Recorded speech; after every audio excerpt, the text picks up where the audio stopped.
O governo ilegítimo e não votado de Michel Temer está se especializando em ações nocivas contra o povo trabalhador brasileiro.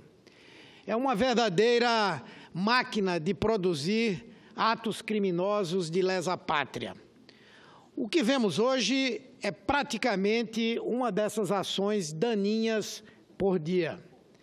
Temer e seus ministros estão passando de todos os limites quando o assunto é pungar as conquistas obtidas pela classe trabalhadora. Em todas as chamadas reformas que Temer promove ou tenta promover, o objetivo é um só: pôr em prática o plano de governo perverso elaborado nos confins da Fiesp e do PSDB. Mas vamos ao crime do dia, como já disse, fruto de uma dessas reformas mequetrefes que o presidente sem voto está conseguindo aprovar à base de pequenos expedientes e de negociações, a maioria das vezes nada republicanas. Estamos falando do estrago que está fazendo o governo ilegítimo no setor bancário público, particularmente na Caixa Econômica Federal. Recebi na semana passada, no Recife, a direção do Sindicato dos Bancários e posso garantir às senhoras e aos senhores que é de desespero a situação da categoria com as primeiras medidas de desmonte já anunciadas pela direção da Caixa.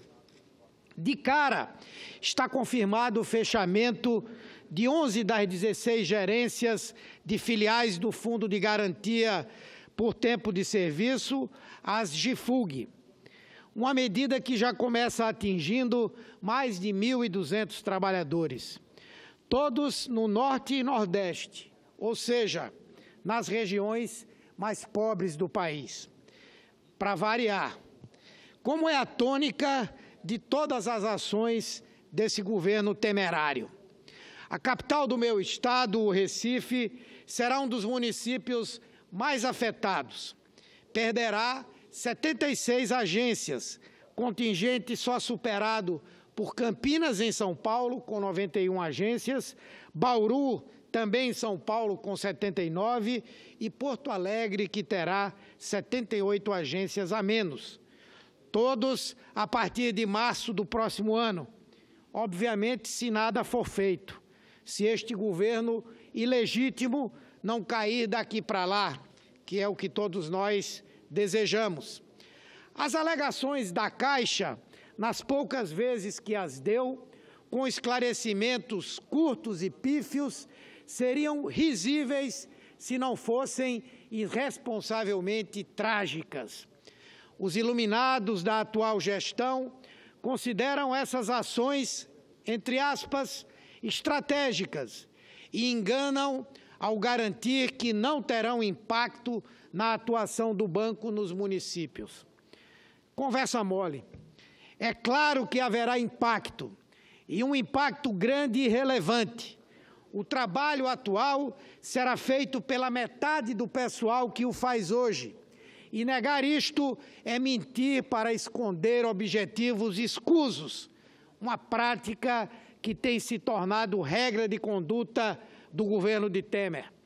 Argumentos de natureza financeira também são facilmente rebatidos de tão frágeis e tão cínicos. Segundo o relatório da própria Caixa Econômica Federal, o primeiro trimestre deste ano foi fechado com um lucro líquido de R$ 1,5 bilhão, com mais de 81% de aumento em relação ao mesmo período de 2016. Outro número que desmente a tese da falta de recursos para justificar cortes de pessoal e de serviços.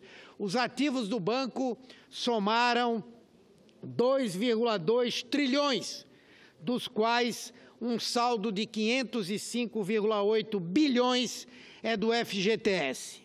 Esta é a realidade dos fatos. O que se tem por trás desse esfacelamento de nossa mais importante instituição financeira, aquela que é historicamente chamada de o Banco Social? Perguntamos nós. Em termos gerais, as projeções do Sindicato dos Bancários dão conta de que 312 agências serão fechadas em todo o Brasil. Nesse país infestado de patos amarelos, onde não se diz exatamente o que se quer fazer com o trabalhador, a intenção tem sido sempre muito maior e mais daninha do que o gesto. Hoje, para se ter uma ideia, 66% do mercado imobiliário dependem diretamente da Caixa, inclusive por causa da importância do FGTS no financiamento da casa própria. E o que faz Temer, amando do capital financeiro? Reverte a lógica, enterra qualquer possibilidade de inclusão social e age para sucatear tudo aquilo que foi conquistado no país pelos seus trabalhadores. Temer vai além com um detalhe sórdido. Ao fechar agências e postos de trabalho no Norte e no Nordeste, o presidente sem voto e manipulado pelos homens da Fiesp e do PSDB faz com que a renda seja ainda mais concentrada onde já existe, retirando das regiões mais carentes a oportunidade do desenvolvimento e da fuga da fome e da miséria.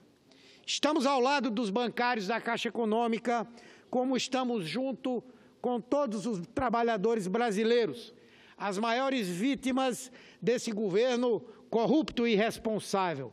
Vamos lutar até ver o povo brasileiro livre de Temer e do ministério parvo e incompetente. Mas, senhor presidente, quero aqui concluir as minhas palavras apenas registrando mais um fato que eu pretendo abordar ou no dia de amanhã ou na próxima terça-feira, que diz respeito à nova proposta de modelo de atenção básica da saúde no Brasil, que estará sendo lançado pelo atual ministro da Saúde, Ricardo Barros, sob o argumento de mais agilidade, de mais eficiência, de melhores resultados. Esse ministro está desmontando todo o modelo de atenção básica do nosso país. Inclusive, modelo que já vem sendo reconhecido e premiado internacionalmente, inclusive pela Organização Mundial de Saúde, mas principalmente pelos resultados a que tem conduzido o nosso país. Redução da mortalidade infantil, redução de doenças transmissíveis, redução de mortalidade materna, prevenção de doenças que têm a possibilidade de serem prevenidas, acompanhamento de diabéticos, hipertensos e outros doentes crônicos, e com esse novo desenho haverá uma flexibilização dessas equipes.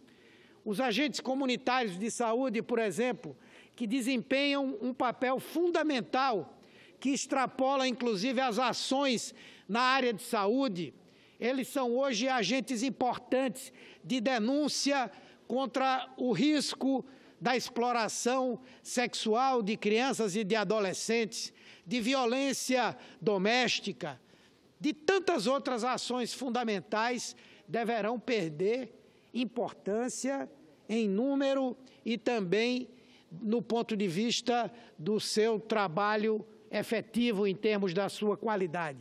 Então, eu quero, nesse final da minha fala, denunciar esse fato e dizer que nós vamos, juntamente com as entidades que representam os agentes comunitários de saúde, os secretários estaduais e municipais, os integrantes do Conselho Nacional de Saúde, desencadearmos uma grande campanha nacional, não somente para impedir que haja o desmonte do Programa de Saúde da Família, mas de lutarmos rapidamente para que esse cupim da saúde pública, esse ministro da Saúde, Ricardo Barros, volte para o Paraná e lá fique fazendo qualquer coisa, desde que seja muito distante de administrar a saúde do menor município que seja. Muito obrigado, senhor presidente.